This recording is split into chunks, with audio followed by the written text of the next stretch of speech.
What's up, guys? Europe qualifier number 3 is done. The split is done for everybody. Let's recap what happened in European qualifier 3. We'll go over some highlight plays and all of that. And then we'll talk maybe very briefly about the major that is about to come up. So let's get right into it. Let's go right into the scene because we're going to be probably showing a decent amount of highlights. So let's just try and speed through this a little bit. So let's begin in the Swiss. Probably won't talk about every single team. But we'll go through it. Bottom 4, not really going to talk about too much. Belly goal, I'm sorry, I have disrespected you with my predictions in 03s. But you finally fell at least 1-3. The two other times were 2 and 3. Not a bad split for them, honestly. It was good to see speed up there. Sorry for the disrespect. Besides that, the other teams were probably the teams supposed to be down there. Maybe not forward, but like it is what it is. I want to talk really quickly, not even about endpoint either. They didn't really do much as well. Top Cougars, really quick, talk about them. Obviously, 2 very big wins versus Magnifico and then BDS. And then they fall to Vitality, fall to Gentlemates, fall to Oxygen. A very, very difficult road. People complain about, like, you know, should we do Buckhold? Should we do, or whatever. I think there's another conversation. Like, I already had this conversation before about Buckholds. Like, I don't mind it. In certain instances, I think for the first 3 rounds, it's kind of pointless. After that, sure, round 4 and 5, and I guess for the playoff bracket, like, I don't mind it. But it does lead to teams not in control. I see the argument for if you win 3-2, you're kind of punished. I don't necessarily fully agree with that argument because a lot of people say, well, if you just lost that match, you would have an easier road. You still have to win those other matches to get back to where you were, though. On the flip side, if you lose a match, you're okay. Like, really quickly, I want to walk through their run. Magnifico, they win 3-2. They were a low seed, so they're going to still be a low seed if you're going to win 3-2. So they played BDS. Makes perfect sense there. They win 2 of them 3-2. They're still a low seed. They should play one of the best seeds in the 3-0 round, and they do so as well. Versus Vitality, who was the best team on the day, at least in terms of game differential. Those 3 rounds make perfect sense. Round 4, they were a low seed yet again. They were probably the 4th seed coming into that top 4, so they should probably play the best team coming out of the 2-1 rounds. I believe they did that again. They played Gentlemates, and they lost that. Little unfortunate, maybe, but at the same time, they were a low seed coming in. That's kind of who they should have played in these first 4 rounds. Especially when you start 2-0, you're obviously going to have tougher competition. The reward is you have 3 chances to make it, right? And then the final round is against Oxygen. And this one's maybe a little bit more of like just unfortunate that Oxygen was down there. But Oxygen was down there. They came through the 1 and 2 side. They literally beat no one on the day up until that point. Pretty much the only teams they beat were Solary, who went 0-3, and Forward, who only beat that same team as well. So really, they were probably the weakest team in terms of this Swiss to come up. And so they got them as well, which honestly was not a bad draw out of all of them, honestly. Because the other 2, they couldn't even play, right? So it was Magnifico and BDS, who also went through 3-2. So yes, on paper, the seeds look bad. But if you just take the Swiss as a whole, they didn't have the toughest road in the world, I guess. I don't know if that's an argument necessarily, but they beat 2 3-2 teams, and then they lost to all the other teams. So it is what it is. Sometimes you get tougher draws, sometimes you don't. But it also means because those teams probably lost to other teams along the way, or you started off well. And I think that's the argument, is if you start off well, the competition is so much tougher. The thing is, in a bracket versus Swiss, you obviously get buys if you start off well. So you're in the upper bracket for longer. It's a whole conversation around Swiss versus brackets versus buckles versus that, whatever. Just wanted to briefly go over it. But I see arguments on both sides. I don't build formats or anything like that, so I have no say. I think the best compromise at least would be the AFL style. I think there's room in our Saturday, Sunday to make that happen. But, yeah. We're not going to go over too much here. Let's continue. Team 3, Wild, barely miss out. Oxygen makes it through over top Cougars. Didn't have a great Swiss at all. Magnifico, they beat some pretty low-end teams. Well, Team 3, I guess, was not terrible, but lost to Moist, which we'll talk about in a bit. Magnifico had a pretty easy run, all in all, to make it through, and they do slide in there. Team BDS as well, pretty easy road, all in all, and I think these are the arguments that of like, if Cougars would have lost, they could have got that easy road as well, which is possible, sure. It really depends because like these guys were 2-1, or not all of them because of rematches, but were any of them actually? No, they won that game. Oh no, these guys. Okay, never mind. These guys were 2-1, so they dropped out. So that's why they played in this lower end of teams.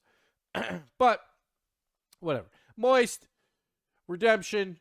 Moist had a great day. 3-0 versus Gentlemates to open up the day. Then they take down Redemption, which was a pretty good win. Game 5. Lose to K-Corp, obviously, and then bounce back, though, and beat Magnifico. So, well done to them. Even though their Swiss was maybe a more difficult road, they got the job done. Redemption as well, great run for them. Beating Belly Gold, then beating BDS, which was absolutely huge. And then finally, Gentlemates beating Oxygen was a big one, beating Cougars as well. And then K-Corp and Vitality. Vitality looked very, very good on the first day. K-Corp, as well, as always, looking fantastic. Moving on to the bracket. And then we'll get the highlights at the end here. Vitality dominate Oxygen, and I guess Casters 1, Exo 0 in that debate. Oxygen does fall short of those top 4 teams. Probably pretty decent margin, at least in this match. Vitality looking fantastic. We're looking great going in. Moist versus Redemption, huge win for them. Redemption is a team I really liked. I had them again making top 8, and they do so yet again. So it's the thing with Astral. You can't really bet against Astral. Where's the team right here? Astral, Cash, and Ivan. You can't bet against Astral. Cash is still very, very talented. I get like it wasn't as good of a meteoric rise to the pro scene as I think people were expecting out of Cash. He kind of like rose up, then kind of plateaued a bit and maybe dropped down a bit. So we'll see if he can bounce back. But Redemption is a team to look out for if they're still a team because, you know, it's Europe, so probably not. But Moist, huge win there. They still had a chance to make it to the World Championship, but only if Oxygen beat Vitality, so that didn't happen. So Moist is out of the running. K-Corp takes down Magnifico. And that Vitality win also clinched them a spot as well. And then BDS beating Gentlemates. And Gentlemates, it feels like that first split or the first qualifier maybe was the outlier. They looked so good in that final. Everyone's like, all right, here we go. We haven't seen that same Gentlemates in a while. I think a lot of people will have them power rank number 4 in Europe. But there is still that chance that we see that again at some point, right? So, Gentlemates, maybe they're not on the same level as BDS, K-Corp, and Vitality, but they're still a European team. I would say be very worried about them at the major. I keep wanting to say World Championship. At the major, we'll do a power rankings of the major teams probably like late, like right before the major, because I want to watch a lot of the other finals and really analyze some of the other teams from the other regions. Before I actually like put out those numbers that I think could possibly happen. So that probably won't be until right before the major. When I'm already in Copenhagen, I'll probably have videos planned already for like power rankings and all that stuff. So just keep that in mind. K-Corp taking down BDS 4-0 this time. The last 2 times have been closer, but this time a lot of 1-goal games. But BDS is a very good team still. Just K-Corp got their number here. K-Corp, at that point, you're like, all right, it's probably over. That was probably our final. Vitality, it takes down Moist. It was a messy series. It wasn't pretty, I would say, across the board. There were some nice things, but like all in all, Vitality is not impressing me as much as I hoped they would. And then K-Corp takes down Vitality here. Again, Vitality at least put up a fight, but it's still not like I feel like they're not impressing me as much as I would hope, right? So K-Corp, yet again, 3-time champions. I think now that makes it, I got every single prediction of who would win wrong. Outside, I think I might have picked K Corp once, maybe. Oh no, I didn't because Gibbs had picked Vitality, right? So, oh well, we fail. We fail this split. But K Corp, they take the win. They're incredibly dominant. They're gonna be one of the biggest favorites. I'm probably gonna make a video by itself of are they bigger favorites than Spring Vitality going into their major. If you want to let me know what your thoughts are below, I'm probably going to organize that video right after this video and try and figure out all the numbers and try and run it down mathematically, I guess, but also with some intangibles and to come up with my answer. I'm not sure what my answer is yet. I think I'm leaning K Corp, but I'm not sure. So we'll see. K Corp takes the win. I want to go over some highlights because it's always fun to look at some highlights. I didn't grab every single play, but I got a lot of these from Reddit. So thank you, everyone on Reddit, Rocket League Esports Reddit. Go check it out. I don't necessarily let you know whose plays from who posted it. I apologize. This video came out pretty quick. So let's go into it. I'm just going to go here first and full screen everything and then go back. So let's go to first. I want to talk about Drawley a lot because I feel like he was just fantastic. I wonder if this is too loud for you guys, or maybe you can't even hear it. I don't think you can hear it. All right, that's fine. You don't necessarily need to hear it. Drawley is just an unbelievable split. What a shot. What a shot that was. Brilliant from him. And he's had such a good split. And I feel like that's why BDS is number 2 right now in the world, I would say. If he keeps that up, BDS has a shot for sure. Looking great. We'll probably just mute the rest and just show the plays. But Drawley, I'm really impressed with. Probably the player I got wrong the most. I wasn't sure if he would be ready for the top, and he absolutely was. So kudos to him. Let's go into the next play. We got a little play coming out from Joyo. Oh, never mind. This is the rule 1. Astral Joyo. Doesn't matter. You know, playing for your world championship lives at this point, and we get the rule 1. And they hold to it. Not only do they hold to it, they fall off the wall and then continue it anyway. I don't know if it's got to love it or not, but it's something. It's something.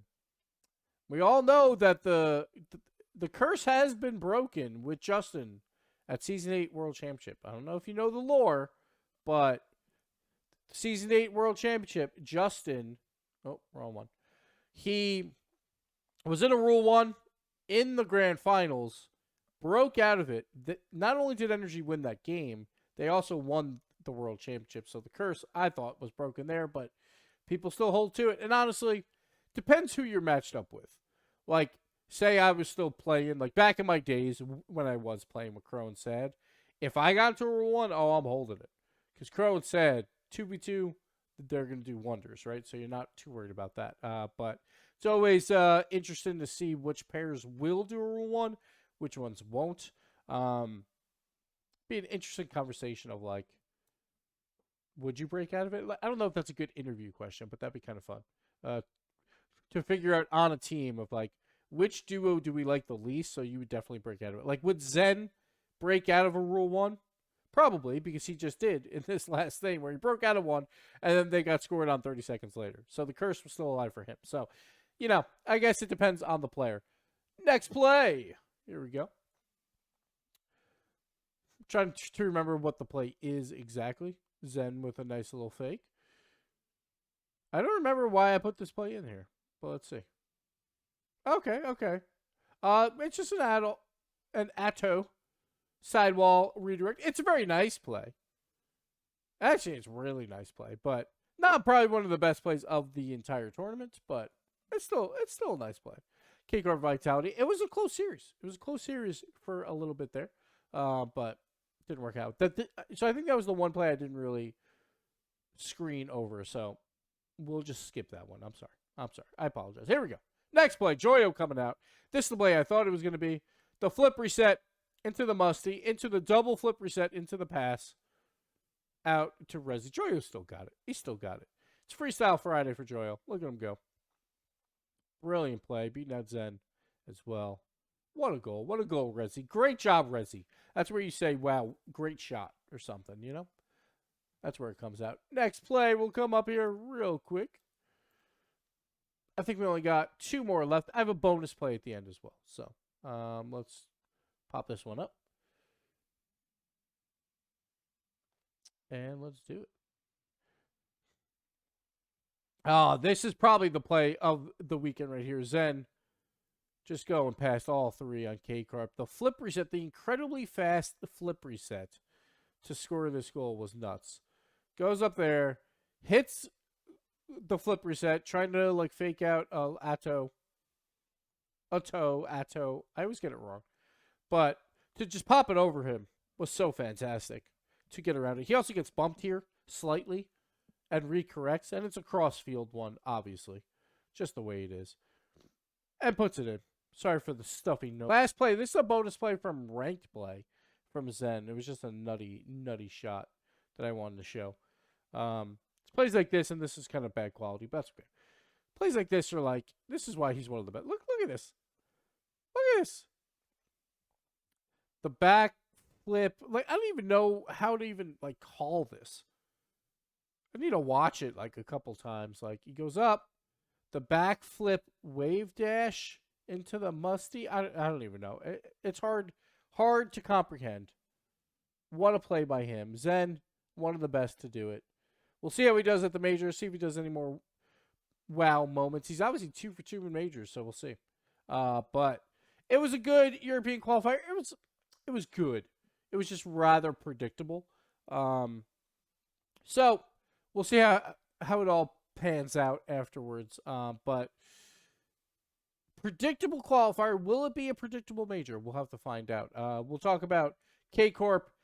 Present day K-Corp, are they a bigger favorites than Vitality were in spring? We'll have that video for you probably tomorrow, maybe the next day, depending on when I can actually put it out.